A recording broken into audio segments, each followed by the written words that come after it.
Okay, so today I wanted to talk a little bit about using symbols in Affinity Designer, and I'm on the desktop version here. You can also do this in the iPad version. I'm on the desktop on a Mac. I am using the newest version of Affinity Designer. This is Affinity 2.6. So we're going to create symbols here, and what's really useful about symbols is being able to create an element and then repeat it over and over again and be able to modify that element across the board. So I've got this set up here. This A is for adventure image here, and what I want are wildflowers to kind of dot the landscape here. And so I could make each wildflower individually, but that would be a whole lot to do. So I think what I want to do is create a symbol of a wildflower and then use that over and over again. So let's go ahead and we'll just, over here on the left hand side, we'll just create this symbol using basic shapes. And using basic shapes is a really important part of being able to create designs. And I do have a full course, which will be linked below, on using shapes in design. If you want to take that, go ahead and check that out. So I'm just making the center of my flower here, and I have my color palette over here on the right, and I think I'll give this one a yellow center for now. I can always change that later. And then I need to create some petals for it. So using the shapes over here on the left hand side, I'm going to choose one that I think will be a useful one for creating this. I'm going to try the cloud tool here. I'm going to give this a red fill for now and bring it behind my yellow circle. Come back here and line those up using the centering tools. Back to the cloud so that I can get this modifier here, and I can bring my petals in. Okay, so I think I just have two mini bubbles around the edge here. Up here at the top it says bubbles are set to 12 in the toolbar. I'm going to go ahead and lower that so that each one gets a little bit bigger.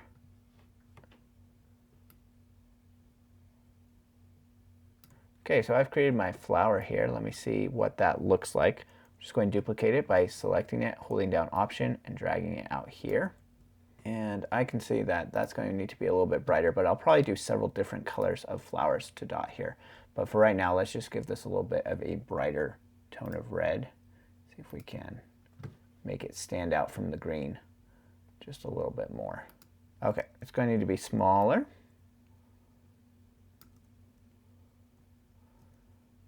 And we need to maybe skew it just a little bit so that it looks more like it's actually on the ground here. Okay, and you can see I've done some messing with it, so it's good for me to have my original back over here off the artboard so that I can always get back to it if I need to. I like how that's looking here. And now what I really want to do is just be able to make a whole bunch of them. So let me group this together, Command G on the keyboard to group. And now I have this symbols panel open here. If you don't see your symbols panel, go up to Window and come down to Symbols, and you can open it up like that. Now we're going to create a symbol out of this. So let's go ahead and click Create. And now we have a symbol here. And what we can do is we can just drag that out a whole bunch here. And this is great, but if I decide that I don't like that middle center color there, if I don't want that to be yellow, I can click into one of my symbols, click on that, yellow, and let's say I want it to be white. I could change it to white, and they all change to white, which is one of the really useful things. I think I do like the yellow better though, so I'll hit Command Z on the keyboard to undo that. And we've got this, but I really want to have some other colors here as well, not just the red and the yellow one. So let's go ahead and see if we can make a symbol of another one. In order to do that, I'm going to need to detach this symbol. So I'm going to come up to my symbols panel and click detach. And now if I change it, nothing will happen to the others. So if I come in here and change this to be blue, nothing's going to happen.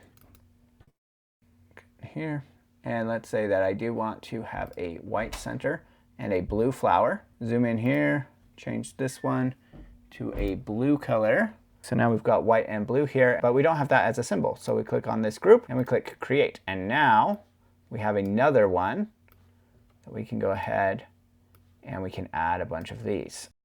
So the real benefit of this over just copying the icon over and over again is just that ability to change it all together if you need to, and then also to have it saved so that you can use it elsewhere. So we're just going to create kind of this field of wildflowers here for the van to be driving through.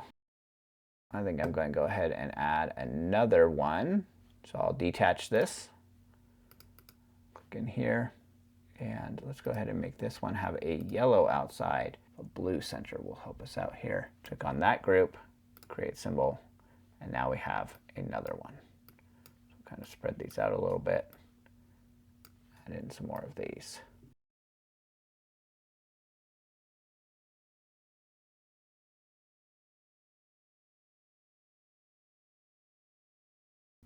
What we are missing here that Illustrator has when working with symbols is the symbol sprayer would allow us to load up one of these symbols and then kind of spray it over an entire area, which would be really useful in a circumstance like this where we're really trying to fill up an area. It would save us even more time if we had something like that, but Affinity Designer doesn't have something like that. It's not a huge deal, but it would be something nice to be able to have here.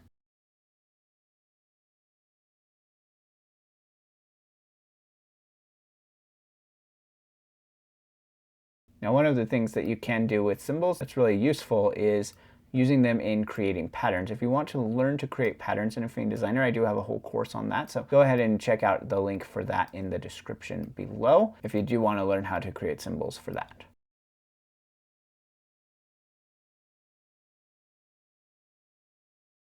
And that's how you go ahead and use symbols in Affinity Designer to really help out with your design work.